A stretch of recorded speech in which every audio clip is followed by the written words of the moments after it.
Welcome to the Charron Zone. I am here with Mr. Burny Pelsmajer from the School of Rock. Tell everybody what you do and how many schools of rock do you work with?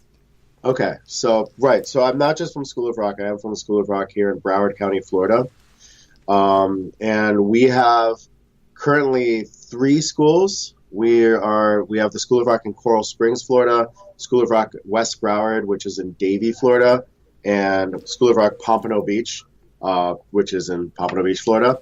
We're currently developing a School of Rock for Fort Lauderdale, and we're also involved with the School of Rock which is the School of Rock North Miami. Right. So that's kind of what we've been doing. But we've been doing School of Rock here for over 10 years. I've been involved in the company pretty much the entire time. And yeah, this is what we do. So you're basically running or helping run four spaces now? It will be four spaces, yeah. Okay. I am because the North Miami School, they're kind of an independent.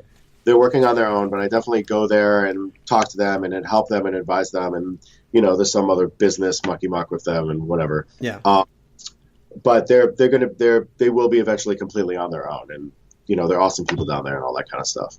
But I'm the regional manager for Broward County, so I just go from school to school and talk to, look at their thing and be like, hey, you're doing this wrong. Hey, you're doing this wrong. Stuff like that.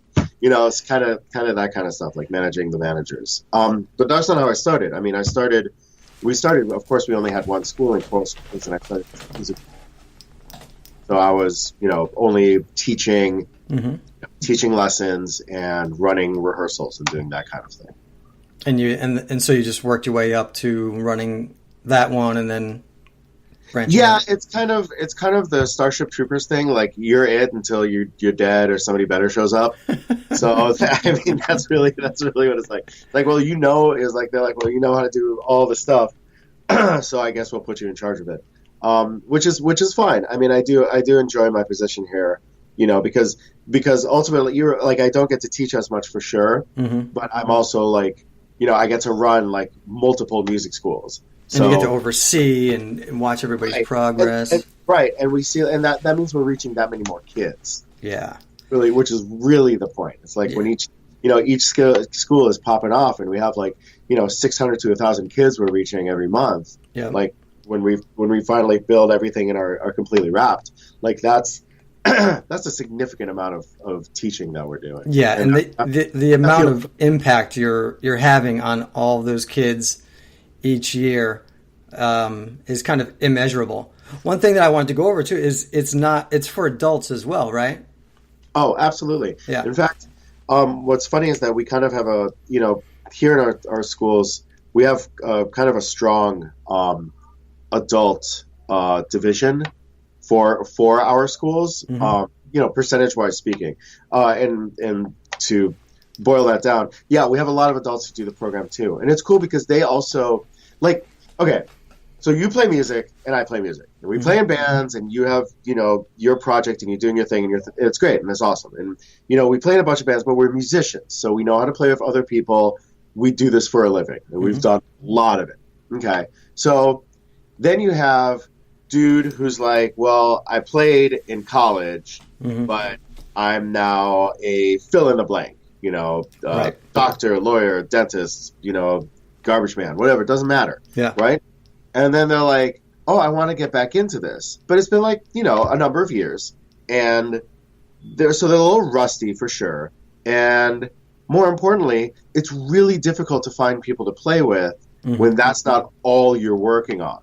Like Definitely. I'm sure we can have an entire discussion about the grind of like just trying to find people to play with, and then people who respond to you well, and then within that group trying to find people you don't want to murder after being on tour for like 3 weeks. And I hire people, and I still go through this every season, every year, every region.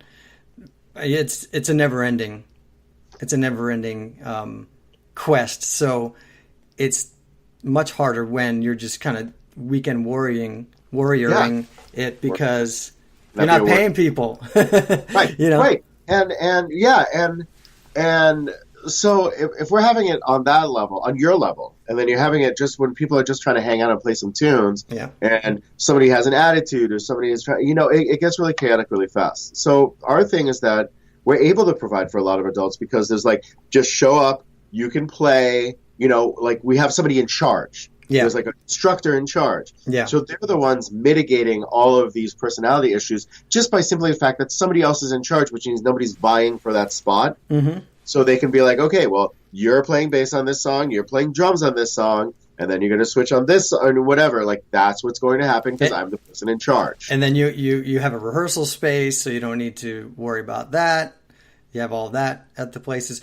So, like I said to you when I first went in and met with you, I was like, oh my God, like you say, so many people come in and say, oh, I wish I had this when I was young, which of course I do. It's literally like a playground for me when I walk in there. It's like, oh my God, this is the greatest thing ever. Right. So now we can all say, well, I'm so glad that we have this as adults, because all these people that want to go just play music for the joy of it, for the fun of it, and not all the other stuff that goes along with it, can go to the School of Rock and do that as adults. Absolutely. And there are some adults who participate who play and who already play, so they're just looking for a place to play with other people. Yep. And then there'll be other adults who are like, well, I'm still trying to learn and take lessons, and then they can take lessons too. And it's funny because our teachers, it's hard for us to find teachers at the school. Like, we go through a large amount of vetting, specifically because we don't need teachers who are like, well, if you're not practicing like 3 hours a day, you're not serious. It's like, no, I get that. Like, I get that. Like, if you're going to be a professional musician and you're not focused on your craft, you're messing up. Right. But if I just want to play a guitar and have some fun and I can pound out these chords and maybe take a solo on this thing and want to do that, like, there's room in the world. Or just hang in the back and play bass. Yeah, and that's fine. Like why does it always have to be like to the extreme limit with musicians and artists sometimes? Yeah. And it's be like, you know what? Like, that is our experience. That's what we do. But that doesn't have to be everyone's experience. And isn't it better that they have an experience rather than you guys just like icing them out for not being serious or whatever your level, whatever you define serious as? Yeah. You know what I mean? Yeah. So that's a great point. So everybody would feel, most everybody would feel very comfortable going in, because if their talent, if their, I shouldn't say talent, I should say skill level isn't, vast, and they just want to come in and learn some bass or learn some drums and just come in and jam and play and not worry about, the band leader like me, screaming at them, then they can do that. And that's part of the music business too. It's like, I did a podcast on it before. It was called Shit That Sucks. And perfect. It's stuff that sucks about when you start to become a professional musician. You think that it's all rainbows and fairy tales, but one of the things is that I had to go through was I was working a ton and singing, on a bar stool 4 hours a night, to make a living. And you're like, and you think, oh, this is so great, I'm making a living playing music, but all that stress to get those gigs, the playing 4 hours a night was killing my hands, I kept losing my voice. So to acknowledge that there is that side of the music business too, and it's not all rainbows and puppy dogs, is good, because then you can go to a place like the School of Rock, not have to worry about any of that stuff. You're not doing it to be professional. You're not doing it to be a rock star. You're doing it to be a rock star on like a Wednesday night, in the rehearsal room. Wednesday night rehearsal. That's exactly correct. Yeah, because you don't want to suck the joy out of it, is what I'm saying. Right. I mean, music, like, and that's like, you made two really good points there, and one of them right at the end is like, music's supposed to be fun. Yeah. Like, you're supposed to. Music is art. Art is important because we put our emotion into art. Okay, so that's what makes it art, as opposed to just simply notes or, pretty happy little trees. right? So, so for us to put our emotion into art, it has, and for it to be important is a joyous thing. Like, this is something, even if you're angry, you're still creating this thing, which allows you to process, which allows you to, that is a good thing that exists in the world. Yeah. Like we can, I think people can kind of universally accept that. Okay. So there's that. But then you were talking about just the idea of like, the pressure. And it's always so funny because like one of the School of Rock things that we do, and the reason I'm mentioning it as a School of Rock thing is because we kind of make a pointed effort to do it, is to make sure that people of all skill levels are playing with each other all the time. Mm-hmm. If you're a 16-year-old hotshot guitarist and you can shred through your entire instrument, that's great. You're still going to play rhythm guitar for the 8-year-old guitarist who's taking their solo for the first time. Because that's important. That's important. Yeah. It's important to that 8-year-old that somebody is there is backing them up. That's part of music, is that you can't be in front all the time. Yeah. Like somebody else has to be in front. Like you need to back them up. And then invariably you as a musician, as a 16-year-old guitarist, for example, is going to run into somebody who's better than you are. Right? Yeah. That's inevitable. Yeah. You're not Guthrie Govan. You're not, Steve Lukather. You're not, fill in the blank. Like somebody out there is better than you are. So what are you going to do with that information? And when you find out that it doesn't matter, because when you create art, it's your emotion that goes into art that creates art. Like that's when you're putting your skills to use. And that's part of the lesson of humility too, is that like, just because somebody has been playing for 3 months a guitar and are chunking out power chords in the adult group doesn't mean that they can't participate. Yeah. Yeah, they absolutely can play, because I have a guy who's like in his 60s and owns like a bunch of sandwich shops and has time to practice like 2 hours a day. I'm like, you're awesome. Like I wish I had time to practice 2 hours a day. Yeah. Like that sounds great. And so he can take a bunch of solos and nobody cares because it's a good time and he's fun. It's like, oh yeah, Chuck, okay, Chuck's going to take the solo on this really difficult song, and then I'll take the solo on that, other song, and that's fine. Yeah. And then there's I always say like, if I had one wish, I would love to come back and learn to play bass and just play bass in some bands and just like have no worries and just hang in the back and just lay it down and not worry about, all the stuff that I have to worry about now. You know what I mean? So I absolutely get it. On a personal level, and tell me if I'm babbling too much, but I mean, one of my main instruments is saxophone. Like I'm a saxophonist. Well, saxophonists are always up front in flash. In the jazz genre, in R&B, the saxophone is going to take like there's a lot of front in the saxophonist. But I really enjoy taking gigs where because I play a bunch of instruments, that I'm in the rhythm section. I'm either playing drums for a gig or playing bass for a gig. Because it's fun to just be in the pocket, and just lay in the cut, and just help the creation. Music is this very socialist thing. Like everybody has to do their parts, in order for the whole thing to work. And sometimes your part is playing da da da da da da da da da da da, and that's fine. It doesn't have to be this all the time. Well, that's what I do with my band is, when we play the longer gigs, I'll ask them, whoever can sing a song for me. And it's my favorite part of the night. I love both, but it's just great to sit on this, stand on the side of the stage and play chords and just let somebody else go and maybe sing some backing vocals for people. It's just as fun. It's just as awesome. So that's super cool, man. Like for adults to be able to come in and just like and like on a Tuesday night, get together with some musicians and sit there and play bass, whatever their skill level is, and just enjoy it. Just enjoy it. That's absolutely, it's a gift, It really is. And, it's part of our process, too, to make sure that we're taking care of them. Like, if you're a beginning guitarist, we're not going to assign you the fill-in-the-blank, shred solo on something because that doesn't make sense for you. No Steve Vai at the beginning? Right.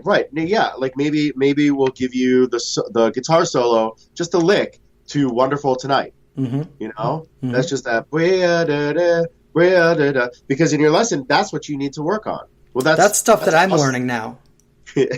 Seriously, I started to take lessons, from Right. some of my musicians that I hire just over Skype, and I started, just learning simple bass, and I started to learn. I was like, hey, man, a couple of my guys, I'm like, hey, can you teach me some scales? Can you teach me this lick? Right. Because I want to keep learning. I think it'll just help because I'm a chord songwriter, rhythm guitar player, and singer. But that stuff's fun.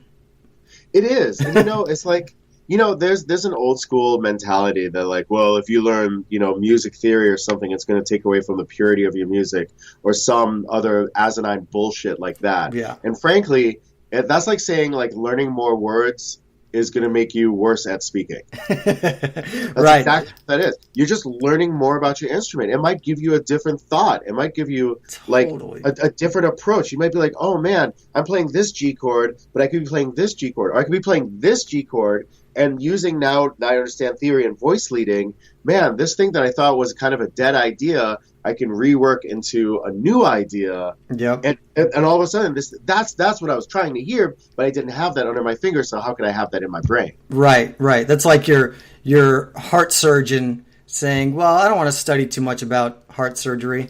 It's going to make me a worse heart surgeon. Yeah, it just doesn't make any sense. Like, well, Yeah. what are you talking about? Like, and I guess, people, I'm not to get too deep into it, but like sometimes people are really fearful of knowledge. They're full of like understanding too much because then sometimes it questions what they already know. True. And I think musicians will couch that fear in this whole thing about purity because it's like, well, if there's so much more, I mean, it's like there's tons of jokes about like how you kill a record deal is by mentioning the word jazz or something like that, or, various things like that and whatnot. But I mean, and then tell that to people like Steely Dan and all those guys from that era. Yeah. But what I think is interesting is that just having that knowledge and being able to use it, doesn't mean you're doing that thing. It just allows you. It just gives you more ways of like. Approaching music and more ways of expressing yourself. And isn't that the whole point of anyways and why we play and why we, play music is to express ourselves. So why don't we have more ways of doing that in order to be better at it? I totally agree. Totally agree. So tell us about your summer and touring and stuff. Right. So I was on tour a couple times. We were kibbutzing about this a little earlier. We and what a lot of School of Rocks are doing now, because School of Rock is a big organization, not to do the whole School of Rock tentpole like sell thing, but like there's like over 200 schools in like over 10 countries now at this point. So it's got to be this big thing. So schools invariably have started like making their own tours, and we'll take this summer. We took like about 80 people in 2 full-size 55-seater buses from 5 different schools, and these kids and their chaperones, they went on tour for like 7 days, and they were traveling from place to place and playing, go here, get your stuff out. You got a 45-minute set. You got to get warmed up. You got to play a gig here, go over here, play a gig here. I mean, it's this really kind of exceptional experience for these kids who are from these different schools. Yeah, I want to talk about that for one sec. Because a big reason that I'm doing the podcast is because people ask me questions all the time about what I do and how I do it and how I've gotten to do stuff. And of course, I want to at least teach people things that they might not be aware of, so that when they get into those situations, they'll be a little bit more prepared. And what you're saying is, I could just imagine like those are all the little things, getting on a bus and going and touring for 7 days, that these people, these kids and whoever's with them are learning. Like, you have to learn how to be organized. You have to learn how to I have a little story from the other day, but you have to learn how to bring your gear.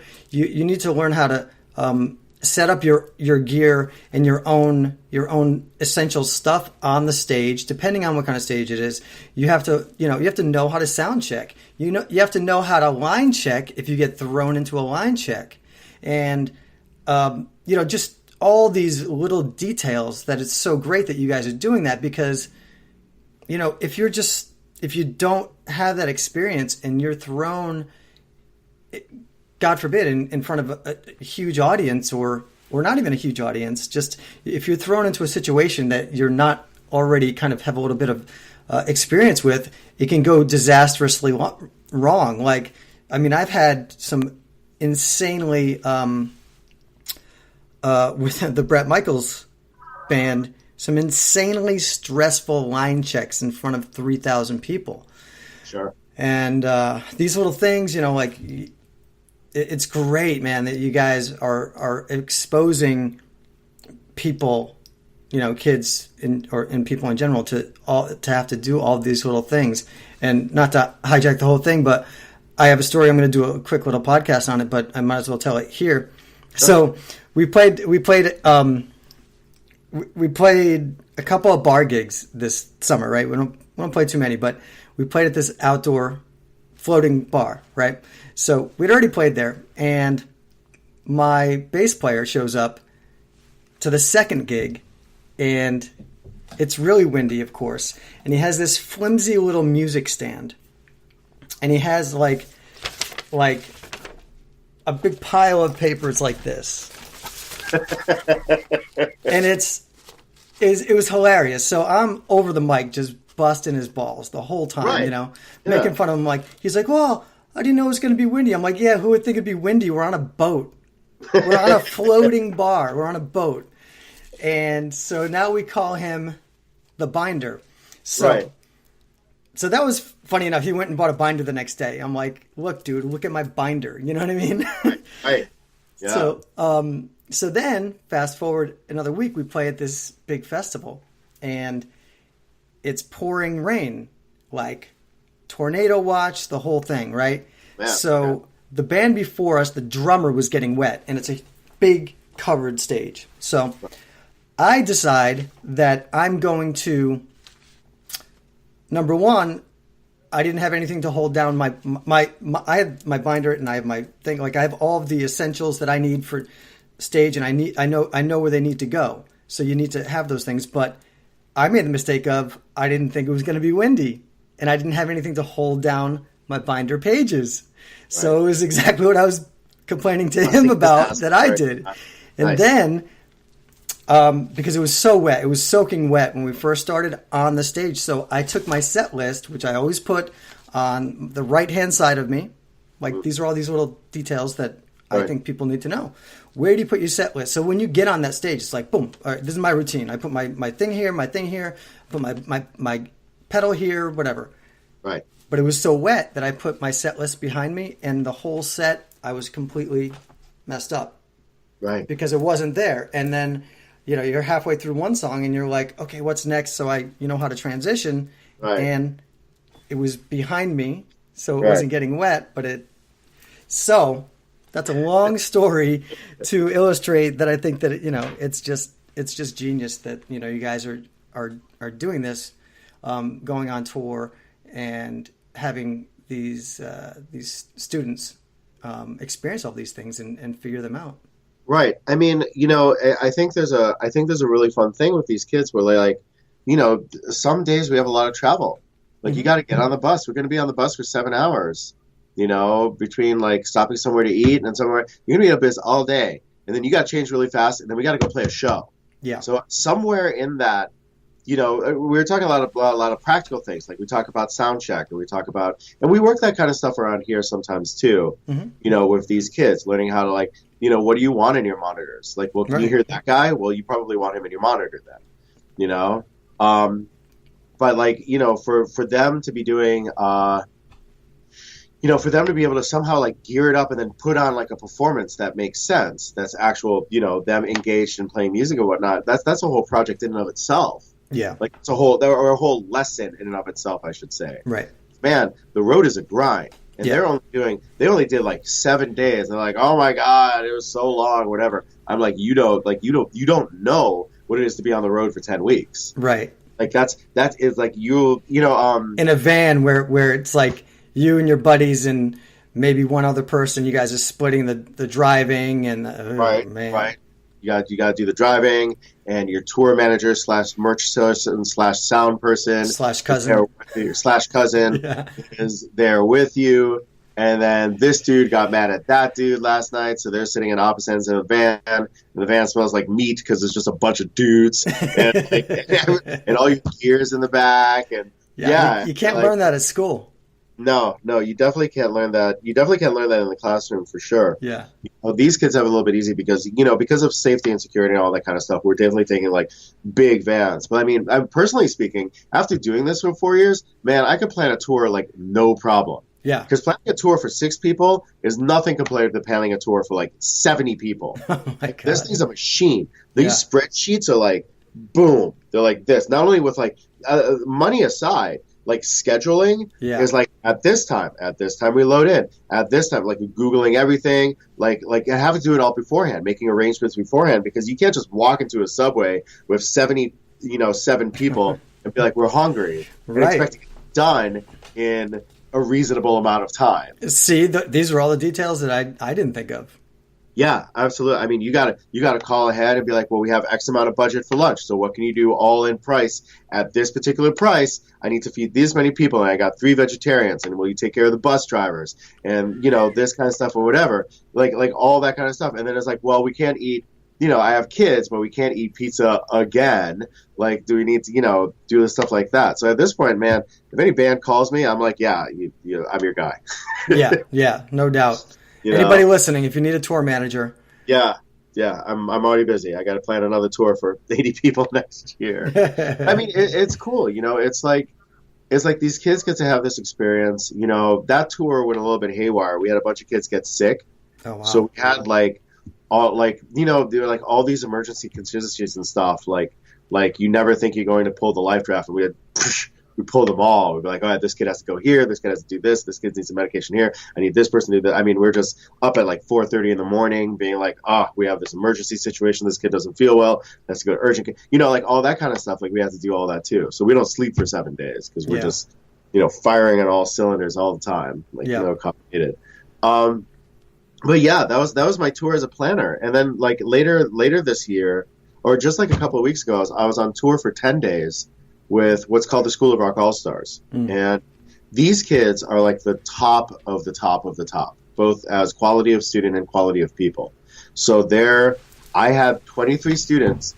We did a 21 song set, 90 minutes timed, and they, performing the entire time. And it's a variety set, and these kids, because they're doing this exceptional thing, and they're these elite players, man. We challenged them with some crazy music and talked about performance, talked about big performance, but we talked about like quiet performance, like when you're singing a song and you're making it like super personal, and you just you're talking like this and you're reaching the crowd, and then on this line you open your eyes and you look at the audience, all that kind of stuff. And they had never had that before. They're like, I don't know what you're talking about. Yeah. Like, I thought I was supposed to jump around the stage. I'm like, not on that song. It's called that song, dynamics. Oh, yeah, exactly. Yeah. Dynamics of performance, and dynamics, and finding the meaning of the music, and being like we did this one song by the band Genesis, and it's a song off of their seminal album Lime Lies Down on Broadway called It. The song is called It, and it's this crazy song or whatever, and it's like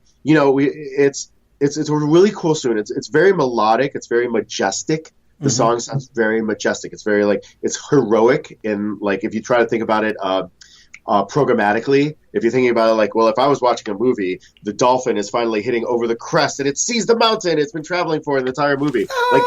Exactly. That's what the song is like. So we talked about that using those terms in the rehearsal. So we're like, no, you have the dolphin, but the singer, I'm like, you're Peter Gabriel. Like Peter Gabriel, back in the day, he was amazing. He didn't do anything. He was this weird dude. He had all this makeup all over the place, and costumes and whatever. And he could just move like this and turn the entire audience. The rest of the band is going nuts, but you have to be still, and you're a guy who likes to jump out in the audience or whatever. So there's a lot of training like that, working on them like really grasping the audience, grasping the meaning of music, grasping what we're supposed to do like as School of Rocks, because we're going into other cities and playing with other kids. And like other kids are playing on the same bill we are. Well, we can't be like rock star assholes, you know, like you still wake up in the morning, you put your pants on like everybody else. A friend of mine, this great drummer from New York City named Vince Cherico, when we would be on tour, because we would be playing like one-offs and doing these gigs and whatnot, he would always say when we were on the road, when somebody started getting like finicky on the road, like, oh, why is this like this? And why is this like this? And why is it like this? He would always say, don't you know who I think I am? And he's exactly right. Like, shut up. You're on tour playing music. Like, shut up. Like, we're making money doing this. Like, our lives are awesome. We're living in New York. So living the dream. There's only one Axl Rose. Yeah, like what is wrong with you? So the breakfast wasn't right. Great, who cares? Go to Starbucks. Like you'll live. Do you know who I think I am? I was like, that's amazing. But I mean, these kids like have to go into every place and be like, no, like your job isn't just to perform; it's to support these other students. Like they're playing your backline. Like if something goes wrong with that kid's amplifier, expect one of you guitarists to jump up there and help them fix it. Like they're using your shit. Like you help them. Yeah. You know, or something's going wrong with something, like you go like and they were the kids I had were really on top of that spirit of the whole thing. Like really just from every place they went, like being supportive of all their, like watching all the other kids perform the entire time, like not like very just important. hanging in the green room until we have to play. I was like, any kids I saw in there, I was like, okay, like you got your rest, like go get back out there, because that's our job. We're on a bus all day. You can rest on the bus. Like our job is to, you know, play music and watch other kids play music and support them. Definitely. Amen. What's the age range of like the AllStars? The AllStars typically are 13 through 18. Oh, wow. But there have been occasionally younger students, exceptions made for younger students who are like just off the charts exceptional. Just crushing it. Yeah. I mean, there's this great young drummer named Raghav, who like, he's been like an all-star since he was 8 years old. But at 8 years old, he was killing the game on drums. Just like destroying it. And that kid was like, he's also like done some touring, and he was on the Broadway cast for the School of Rock musical. Wow. I think he did work with that and was part of that cast for a while and stuff like that. And you know, I don't really personally know the kid, but by all accounts, just a very sweet and gracious kid and just family and stuff like that. And that's really what it's about. You know, because at the end of the day, you're still going to put your pants on like everybody else. Right. Automatic, like not even Prince had an automatic. Well, maybe Prince did have somebody put on his pants for him. That's an extreme. Yeah, that's an extreme example. So, if you're Prince, you get a pass. But if you're not Prince, I was talking to the bass player for Trace Adkins the other day, and you know, a lot of people in Nashville talk about it. It's like, you know, you go to Nashville and everybody is. The players are amazing. I mean, the artists, the singers, the songwriters, everybody is amazing. They're all so great that there's kind of a standard of excellence that is expected in performing.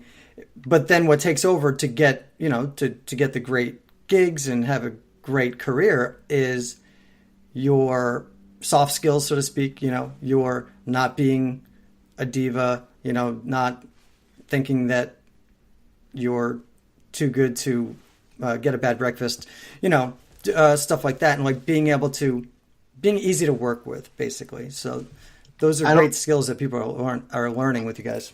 I don't think that's ever emphasized enough. You know, I mean, like, especially when you go into markets, like if you're a musician and you're an up-and-coming musician. So if you're an up-and-coming musician, watch this, pay attention to this. And you need to go to a place where there's a fuck ton of musicians. Okay, Nashville, yes. New York, you know, LA. Yeah. Like the reason why those places are special. I mean, they're special for different reasons, but one of the reasons why they're so helpful for you as a musician in development is the sheer mass of amount of people who are doing the same kind of things that you are will force you to make sure that you're always on the top of your game. Totally. And not only and part of that obviously has to do with like skill set and ability and, you know, facility on your instrument or whatever you're doing. You know, all that technical stuff, which is truly important. But the other part of that is exactly what you're saying. Like I've been saying recently, like the Beatles didn't break up because of music differences. Mm-hmm. Like the Beatles broke up because they couldn't fucking stand each other anymore. Right.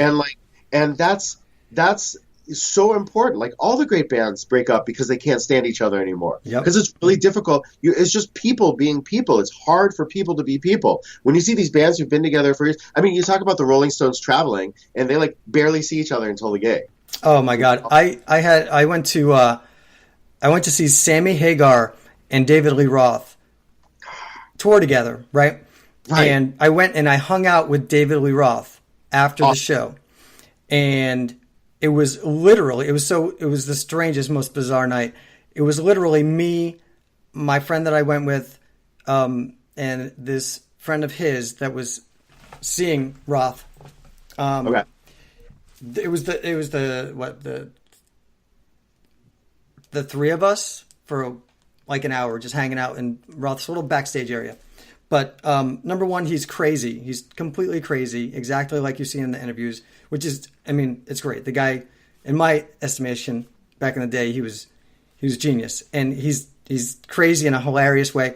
But what I thought was amazing was that they toured together, Sammy Hagar and David Lee Roth, and they were not allowed to be in the building at the same time. So they took turns opening and closing. So if that night Sammy was playing first, so Sammy plays his set, Sammy gets in a van or whatever, leaves the building, his security tells Dave's security, all right, Sammy's out, Dave can come now into the venue. Wow. Yeah. Wow. So that's quite an example of not getting along, but you know, right. And that's how bands like that break up. I mean, you know, it's funny. Like I used to go on tour with this band. They used to play like all these kind of different events and whatnot. But we'd be like in Europe and traveling to like Norway and shit like that. So it was this great experience.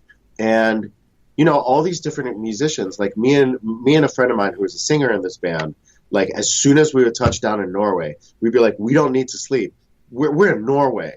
Like let's go find out what the hell Norway is about. Like we just immediately off the plane, like see you in the lobby in 15 minutes. Like I don't care. Like who cares? Like when am I going to be in Norway again? Right. So it was awesome and it was great. But there's definitely some cats in the group who are like peace. And you'll see, like, they know, like, when do we need to show up in the lobby for sound check? Mm-hmm. And they'll lobby for sound check and be cool and ready to go. But they already understood through experience and through just knowing themselves, like, they worked better and would be better overall if they weren't with everybody all the time. Yeah. Yeah, you know? That's a good... Like, they policed themselves accordingly. That's a really, really, really good point that I never would have thought of.